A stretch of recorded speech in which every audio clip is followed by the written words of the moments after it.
Welcome to the podcast of Fur-Ractical Pet Parents. Sniffing out for budget-friendly pet tips? Then this podcast is your treat. Pesses and Paws. Welcome to Pesses and Paws, the Pet Health Podcast. I'm Alex, your host, and today we will be diving into the feline health. And we all know that cats are prone to illnesses. So, joining us today and discussing more of that is Dr. Xander, a renowned expert in veterinary medicine. Welcome, Doc. Hi, Alex. Thank you for having me here. I'm happy to share some insight about feline health. Yes, definitely. I too am excited because I too have a cat myself. Okay. So, Doc, why do you think cats are such popular pets? Actually, cats kasi very independent. Number one, we're busy. Busy individuals na ang millennial and Gen Z. So technically, ang dami nating ways para kahit paano ma-achieve pa rin yung goals natin sa buhay or your career path na gusto natin. Yes. And cats are very designed to be independent. Pwede natin silang iwan sa bahay, maglagay lang tayo ng food, litter box, mabubuhay na sila. But, syempre, kailangan din natin ng proper health and guidance for them. Definitely, I absolutely agree, no, Doc? Pero syempre, we should also be aware na there are also instances na hindi natin maiiwasan that cats can have sickness or diseases. And I would love to start with a few of the illnesses that I know personally, because I too own a cat. Yes, Doc. So, starting off with the feline lower urinary tract disease or the FLUTD, also known as UTI, Doc. So what can you share more about this? Okay. Feline lower urinary tract disease. Ito yung nagkakaroon sila ng bara sa kanilang pantog. So technically, because of UTI or bacterial infection in the bladder, umaakyat siya. So ang tendency, yung mga bacteria nagkakause siya ng crystal formation. And pagka nag-cause na siya ng crystal formation, sasaktan niya yung bladder. Nagkakause siya ng bleeding from the inside. So yung feline lower urinary tract disease, nababarahan sila. Nababarahan at the same time, nagiging dilated masyado yung bladder or namamaga ito na point na hindi na sila makaihi. And nagli-lead siya sa acute kidney injury. So yun yung nagiging reason bakit nagkakaroon na tayo ng mga ganitong cases. And alam nyo ba na ang reason dyan, number one, is tayo ring mga pet owner.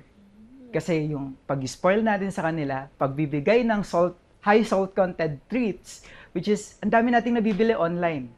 Isa yun sa major cause. I see. Yeah. So, Doc, what are the symptoms that us pet owners should watch out for? Alam mo, Alex, sobrang daming clinical symptoms, no? Si feline lower urinary tract disease or kilala siya kung saan nagkakaroon ng straining yung cats or nahihirapan sila umihi. Pupunta sa litter box, wala kang makikitang urine. Lalabas sila, makakita ka drops. Sometimes drops with blood. So very visible as pet owner, no? Sabi natin, very independent ang cats. Pero siguro naman very visible sa atin kung hindi makaihi na yung pusa natin dahil nagda-drop na ng blood. Another one, kung mapapansin mo, very common na pumapayat sila, nahihirapan silang kumain. Tapos, some of them nahihirapan ng magkaroon ng fecal or stool. Yung reason nun, dahil naiipit na nung pantog yung colon, hindi na lalabas yung dumi nila. So, nagko-constipate. High-grade fever is also symptoms. So, technically, very fatal siya. And, madali siyang tignan. Aralin mo lang, tignan mo lang kung ano yung binibigay mong pagkain. Kasi, nandun yun. Okay, Doc, I'll definitely watch out for that. Ayun. So, ano naman yung mga treatment plans for FLUTD or UTI? Sa totoo lang, dito sa Pilipinas, sobrang dali na lang i-treat ng FLUTD. Kailangan mo lang dalhin yung pusa mo once na nakita mo na nahihirapan siyang umihi or nag-straining siya. Nagpe-place kami ng catheter. So, ika-catheter natin siya. So, titignan natin kung gaano kalala yung kanyang case. Mag-run kami ng blood test kasi titignan natin kung yung patient ba is nag-experience na ng acute kidney injury. Then, blood chemistry, kidney, liver, kailangan i-assess for infection. Then, x-ray, So, yung mga ganyang mga laboratory examination, kailangan nating gawin.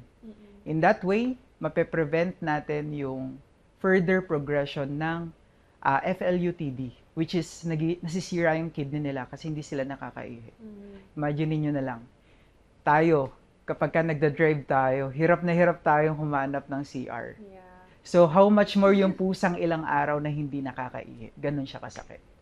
So, yun yung reason kung bakit merong mga way naman tayo as vets na gagawin para ma-relieve yung FLUTD. So, tandaan natin, madali na lang to. Mga veterinaryo natin yan, mas nakakaalam.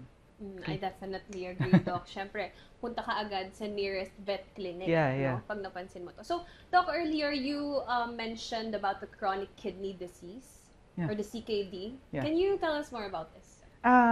Okay. Yung CKD kasi, sometimes nag-start siya sa FLUTD or yung feline lower urinary tract disease na pinag-uusapan natin, Alex.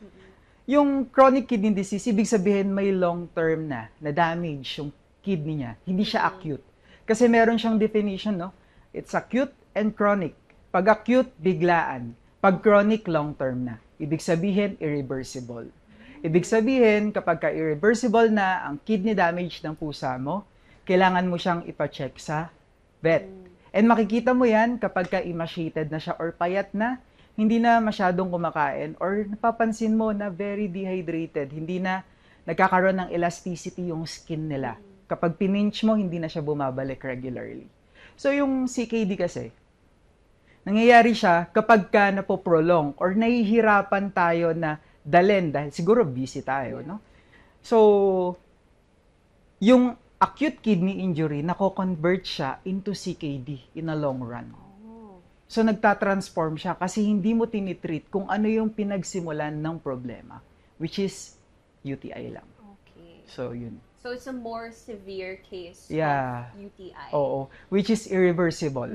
And ang good thing dito sa Philippines, no, marami na rin tayo mga veterinaryo na nag-i-invest sa dialysis para ma-prolong din po yung buhay ng cats. Yeah, of course. Okay. Siyempre. So, now, Doc, I understand that this is a long-term process or long-term commitment talaga when it comes to healing. Now, there's this one thing I want to ask as well. What are the symptoms of yun din, CKD? Is it the same with UTI or mas severe siya? How can you describe? Actually, almost the same eh. Oh, really? Kaya nga kapag tinanong nyo yung mga veterinarian natin, no? Minsan nahihirapan kaming sabihin sa inyo kung ano agad yung diagnosis. Yes. So, ang gagawin namin, mag-run kami ng several tests. Okay. Right?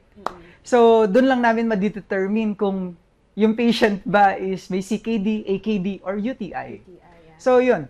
Number 1, sabi ko kanina, dehydration. Severe dehydration, emaciation, or sobrang pagpayat. So, hindi sila nag-o-Ozempic kaya sila payat. Ano lang, pumapayat sila because wala nang nako-convert na proper protein sa katawan. So, ang nangyayari, nagkakaroon ng muscle wasting. Then, another clinical symptoms, yung fever, infection, and anemia. Nawawalan kasi sila ng blood kapag nagkakaroon sila ng chronic kidney disease. Kasi sometimes, because of infection, yung kanilang kidney nagdudugo. So, yun. So, it's definitely like a more severe case of UTI talaga. Yeah, no? yeah. Ayan. So, next, Doc, I want to ask about hyperthyroidism.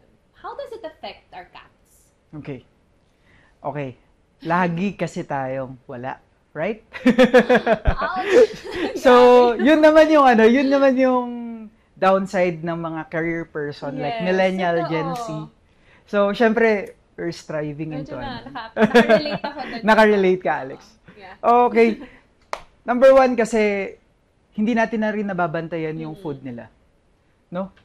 Sometimes, yung mga cats natin, middle-aged cat, kinakain na lang nila yung mga gusto nilang kainin, babantayan natin, bibigyan natin without proper way na ibibigay natin yung tamang food sa kanila. Hindi na tayo nakakapag-research sometimes, sa totoo lang.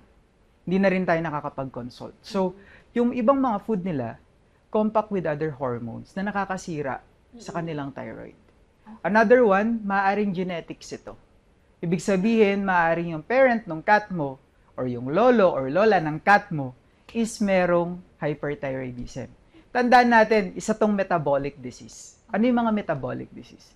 Papapayatin niya yung pusa mo in the long run. And magiging hyperactive siya.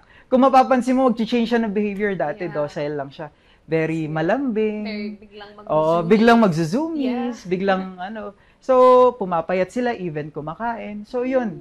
Magpa-check na. Magpa-check na kayo sa mga vets nyo. Maraming mga hormone examination para malaman natin kung may hyperthyroidism ba yung alaga mo. Also, Doc, that's symptoms na rin, no? Na we should watch out for. Yeah. Genetics or yung kung ano yung food. Yeah, metabolism, food. Okay, thank you for that. So, I would like to ask, may treatment ba dito? What are the treatment options that we can do? Marami siyang treatment option. Number one, pwede tayo magbigay ng management medicine. Nandyan yung mga medication available in the market. Kailangan nyo lang tanungin yung vets. Yes. Hindi ako pwedeng mag-disclose. Baka gamitin nyo, tapos walang proper dosage, delikado tayo. Then another one, pwede yung surgical operation. Tatanggalin yung thyroid. So, pagka super worse na, kasi nagpo-form din siya ng cancer, sometimes nagkakabukol, kailangan siya i-surgically remove. Ito yung good, no? Pag na-manage naman yung mga ganitong klaseng cases, nabubuhay pa naman sila ng right life. Or pa rin, may quality pa rin yung life nila. So, sa hyperthyroidism sa other country, advanced na kasi sila compared to us, may radioactive iodine na sila. Oh, wow. So, like humans, kung mapapansin nyo, may mga tao na nagkakaroon ng thyroid problem. And very common to. May mga artista nga na merong ganitong sakit. So, sa cats din and dogs, meron yan meron yan. Hindi lang po tao ang nagkakaroon ng hyperthyroidism, no? So, yun yung nangyayari. Nag-radioactive iodine, surgical operation. Yun yung mga pwede natin gawin. Thank you for that, Doc. Ngayon, I would like to ask, kasi I too also experienced this with my cat. Kasi it's a disease na sometimes us pet owners overlook or nami-miss namin to. Dental disease. I know it's very common with cats. So can you tell us more about dental diseases? Okay. Sobrang daming problem talaga ng cats. Sobrang dami, yeah. Can you enumerate a lot? Okay. Parang kulang na episode natin.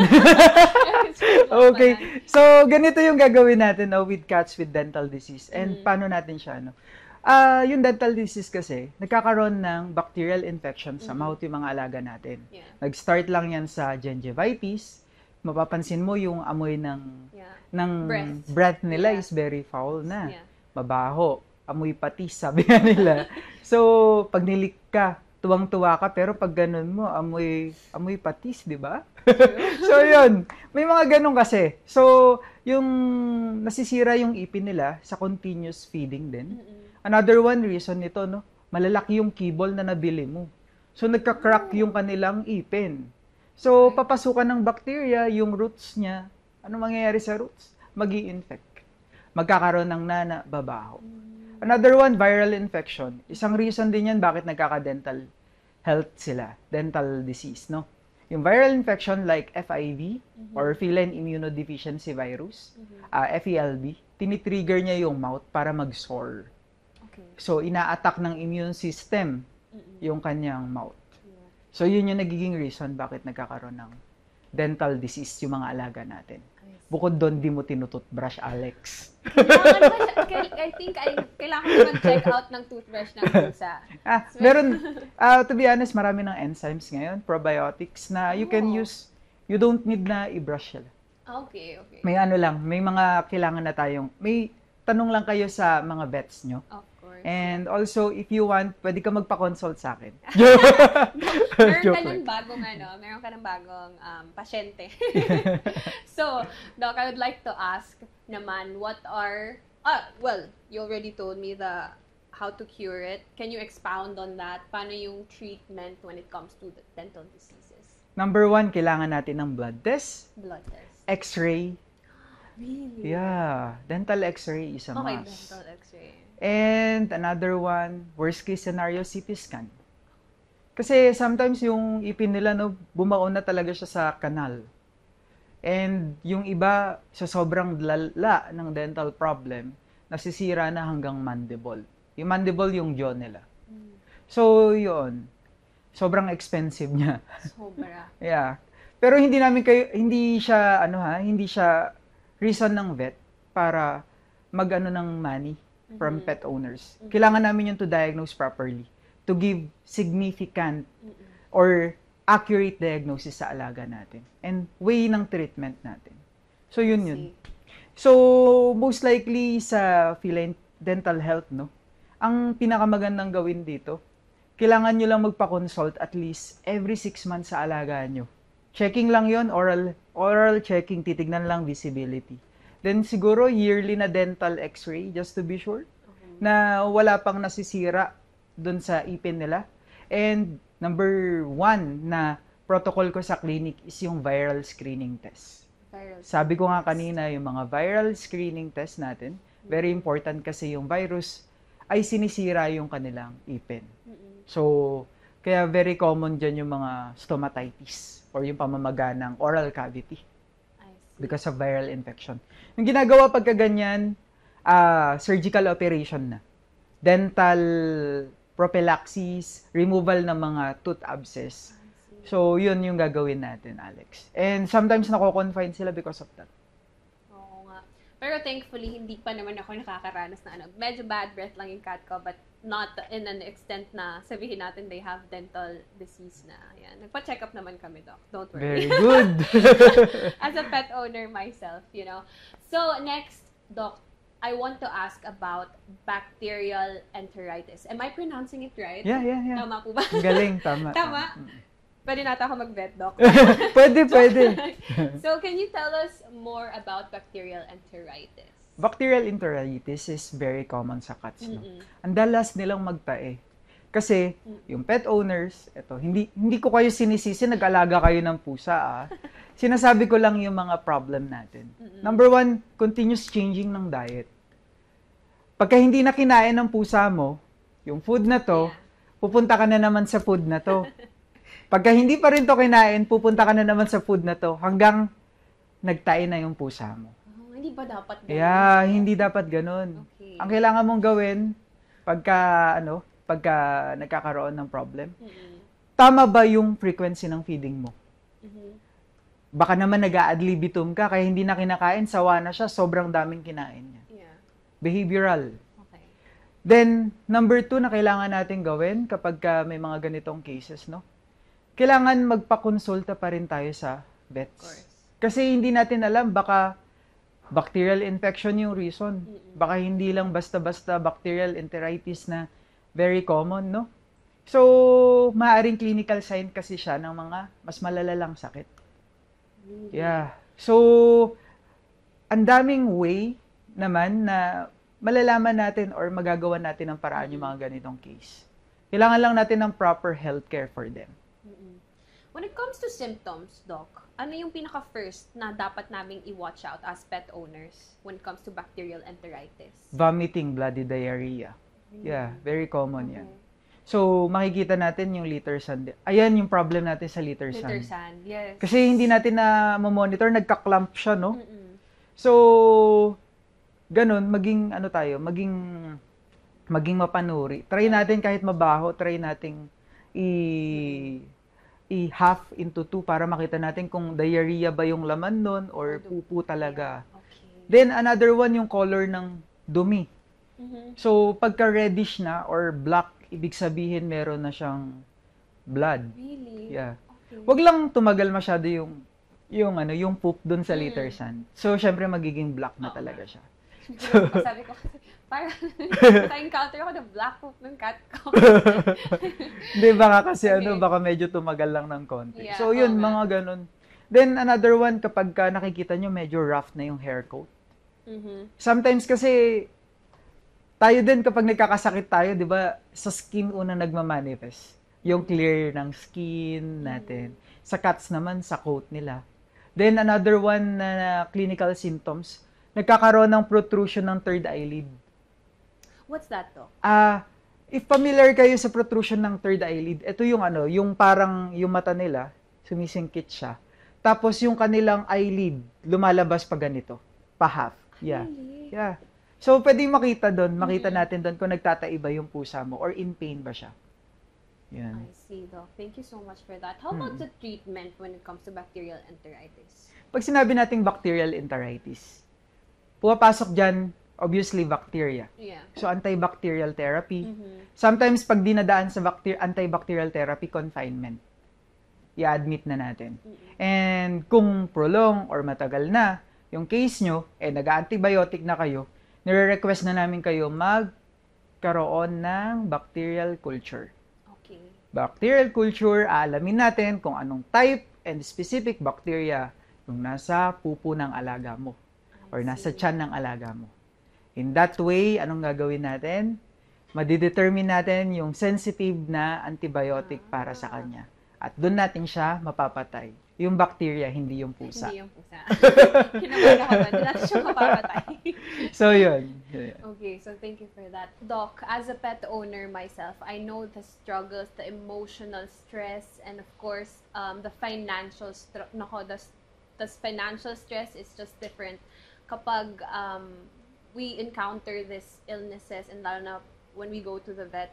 So now, Doc, I want you to discuss more about the standard insurance, pet health insurance. Kasi I believe this is where the insurance comes in, right? Yeah. Yeah, can you tell us more about the coverage? Actually, sobrang ganda ng benefits nito. No? Lalo na sa atin, no? Millennial tayo, Gen Z. Yeah. So, yung mga person na kagaya natin is very into budgeting pa. Kasi hindi pa tayo nakakaipon, wala pang proper savings. I can relate to that. Yeah. And pag nagkasakit yung pusa mo, or yung dog mo, ang laki talaga ng vet bills, lalo na kung specific yung sakit nila. Like mga cancer, viral infection, so yung mga ganyang cases, bacterial infection, na nagkakaroon na ng komplikasyon. Yeah. So, dito pumapasok yung insurance. Most likely, yung mga pets natin, pwede na natin silang ipa-insure as early as 8 weeks old up to 9 years old sa Standard Insurance Pet Health. So, bakit natin kailangan to gawin? Para ma-ease yung financial burden natin. Tama. So, kanina ko pa mini-mention, no? Mga working millennials and Gen Z tayo, kailangan nating magtipid, maging wise sa pag-spend. Tama. Kailangan nating gawin to. Kino-cover nila up to major laboratory exam, illness. So, yung 50,000 natin na maximum coverage, kailangan lang nating ma-maximize into specific disease. So, kung magagawa natin ito, mababawasan yung pag-iisip natin kung ipapatuloy ba natin yung test na needed ng alaga mo para nang sa ganun matreat namin sila ng maayos as vets. So, kung may proper diagnosis, mas mapoprolong namin yung lifespan nila. So, dito talaga pumapasok yung benefits ng insurance. Yes. So, thankful talaga kami sa standard. Ang problem natin dito sa Philippines, sometimes nahihirapan tayo magpa-test. So, yung mga ganitong klaseng mga insurance company, makakatulong yan. Number 1, sa pet mo. Yung buhay niya kasi very precious. Of course. Then, number 2, sa iyo. Kasi hindi ka masasaktan emotionally. Totoo. So, hindi ka gaya ng boyfriend mo. Then, another one, yung mga vets mo, hindi mo sila sisisihin. Oo. Kasi alam nyo, sobrang kawawa yung mga vets natin. Dahil nagkakaroon tayo ng bashing online because Of course. nagkakaroon kasi ng improper information. Yun pala yung sakit ng alaga mo, ganito na. Sobrang lala na, cancer na. Pero hindi ka nagpa-test. Pero dahil hindi mo naiintindihan, nag-post ka sa Facebook, so nasira yung credibility ng vets mo. So, yung mga ganitong standard pet insurance, sobrang laki ng mga bagay na nagagawa niya. Hindi lang sa term ng life ng pet mo, at the same time sa pagiging thinker mo din as a pet owner and responsible pet owner. So, to be honest, very good investment to as millennial and Gen Z. Tama. I agree, no, Yeah. Doc? Ngayon, what are the benefits naman ng pet health insurance? Kasi syempre, we talked about earlier kung ano yung coverage and kung ano yung idudulot na itong pet health insurance. It would definitely give us peace of mind and also the vet's peace of mind. So can you tell us more about the benefits naman na meron ka kung meron kang pet health insurance? Yung benefits nito, no, mapapatest mo na without thinking, number 1. Tama. Yung pet mo. Number 2, hindi ka mag-iisip ng financial burden moving forward with the treatment. So, mababalik natin sa proper health, yung alaga mo. Mapoprolong natin yung life nila. Yes. Then, kung mga major illness yan, or even mga major laboratory tests, nako-cover nila. So, MRI nga, CT scan, nako-cover nila eh. Yeah. Wala pa sa Pilipinas yung MRI and CT scan, meron na kayong coverage, meron na. Yeah. So, Doc, you mean all the things that we discussed earlier, like FLUTD or UTI, CKD, or hyperthyroidism, makakover siya ng pet health insurance standard? Yeah. Really? Well, ganun kagaling yung standard. Grabe. That's actually a relief for us pet owners, ano? Now that I'm hearing it, parang gusto ko nang ituloy yung pagkuha ko ng pet health insurance standard insurance. Dapat hindi gustong ituloy. Dapat ituloy. Ituloy yes, natin. This is the sign that you're looking for. Get that pet health insurance, no? Yeah. Saka, as pet owner, anak natin sila. Totoo. Dapat maging proactive tayo, di ba? Imagine niyo nabubuhay sila for at least 10 to 15 years. Yeah. Tapos hahayaan niyo pa silang mag-suffer para lang sa 5 to 6,000 pesos per year. Mako-cover naman natin yung expenses. And dapat kailangan nating maging responsible. Ang very good thing dito sa Metro Manila, very responsible na tayo. Very responsible pet owner na yung iba. Yeah. So, dapat marinig nila yung podcast natin. Tama. Para mas maging responsible pa yung Yes. iba. And mas marami pa tayong matulungan. At mas marami pa matulungan yung standard pet health insurance. Yes, thank you so much, no? Yeah. Thank you so much, Dr. Xander, for shedding light to the importance of having pet health insurance and also for tackling about the common cat illness, no, earlier. And just to be sure, no, Doc, to know more about the specifics of the coverage of pet health insurance and standard insurance, you can go visit their website, www.standard-insurance.com, or visit their Facebook page at Standard Insurance. And to our listeners, please join us in the next episode. We will be discussing common dog diseases. Till next time, we'll see you then. Keep those paws up. Bye! Bye!